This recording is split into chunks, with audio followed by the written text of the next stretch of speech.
उसके revisiting archaeological stratification and decolonising archaeology, हमारा ये आपसे जी। एक उस पे मत देना है। और आज के शास्त्रार्थ का जो ये प्रयास है, how we can take it हाँ। Forward together. यस,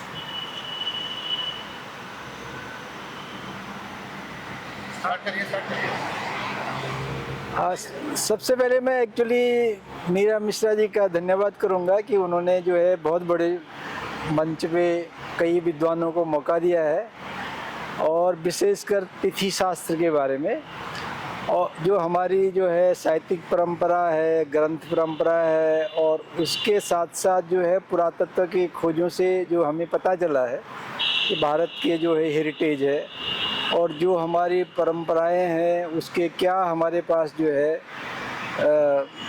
अवशेष बचे हुए हैं। तो कालक्रम की दृष्टि से दोनों तरफ, एक तरफ जो है साहित्य का कालक्रम है, दूसरी तरफ जो है पुरातात्विक वस्तुओं का कार्यक्रम है।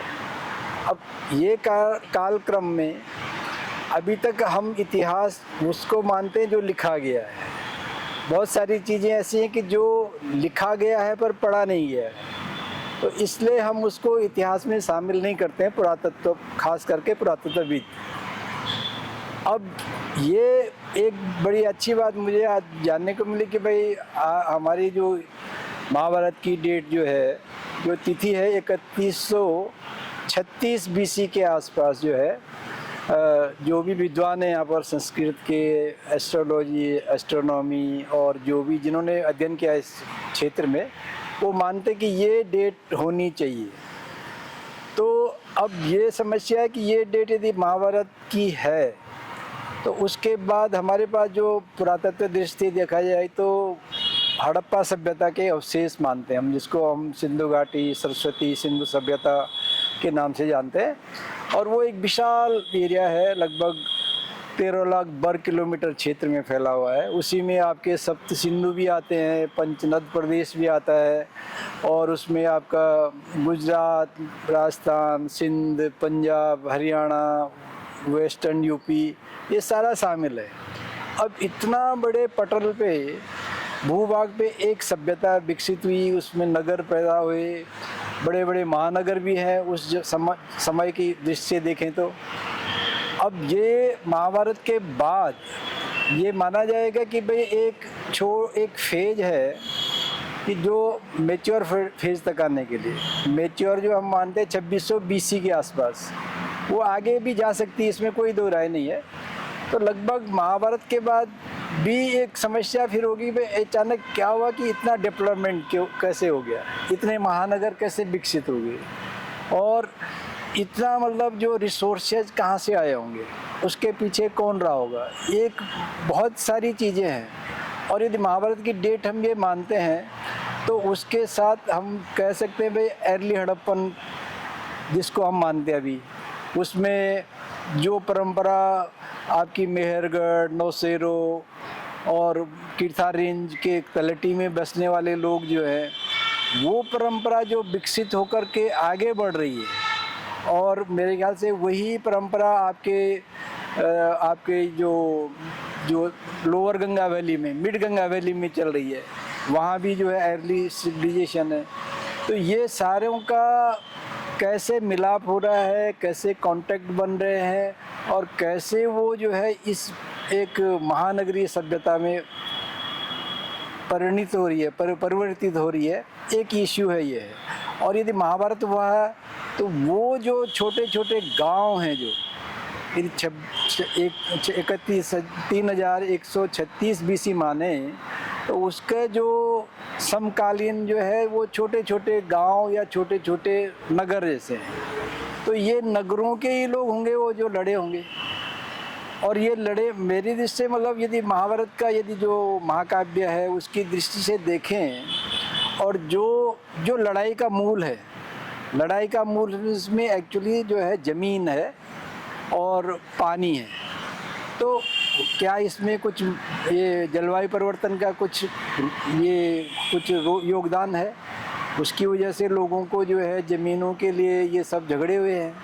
तो ये बड़े प्रश्न हैं कि जिनको पुरातत्व और जो है कि जो साहित्य के जो वर्णन है जो उसके रिकॉर्ड है, इनको दोनों का एक जो है संगठित प्रयास हो तो हम अपनी जो है मूल जो है हमारे जो सभ्यता संस्कृति का जो यात्रा है उसको समझ सकते हैं और इस्टेब्लिश कर सकते हैं कि भाई ये इसका जो है जो उत्पत्ति जो है ओरिजिन जो है भारत में ही है, कहीं और कहीं से नहीं है, क्योंकि हमारी इतनी पुरानी परंपरा और जगह कहीं है नहीं। तो ये हमको मानना पड़ेगा और एक हमें अपने मूल्य जो है स्थापित करने पड़ेंगे, तभी हम अपना एक इतिहास और उस पर एक गौरवशाली इतिहास जो है बना सकते हैं। तिथि के हिसाब से आपने बोल ही दिया, you have understood. Any other question you may have or an archaeologist to have to sir, आपने कुछ प्रश्न करना चाहें?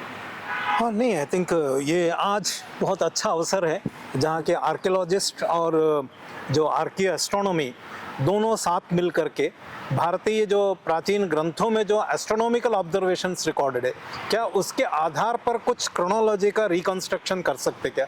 अगर ऐसे तथ्यों को अगर हम साथ में चलेंगे तो हम परंपरा को आर्कियोलॉजी के साथ समन्वय कैसे करेंगे वो रास्ता निकल सकता है।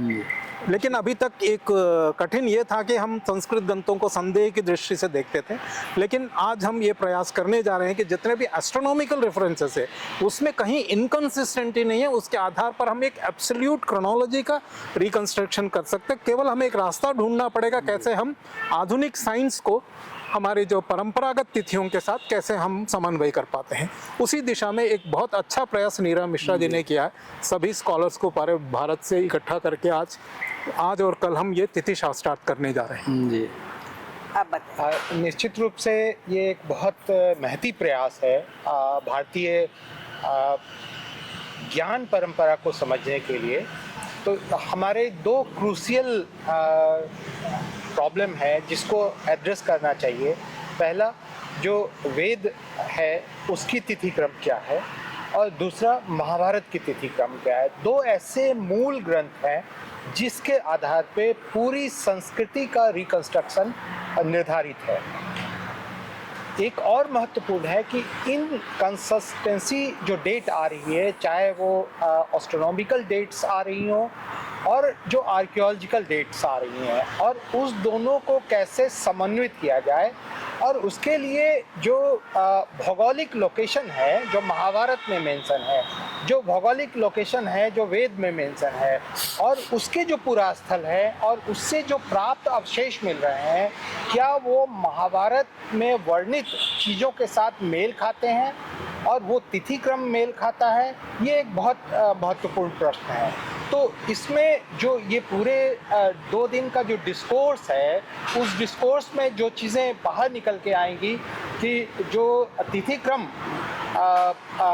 निर्धारित हो रहा है एस्ट्रोनॉमी के बेस पे, क्या वो आर्कियोलॉजिकल फाइंडिंग को उतनी ही समग्रता के साथ दोनों का मिलाव हो रहा है या नहीं।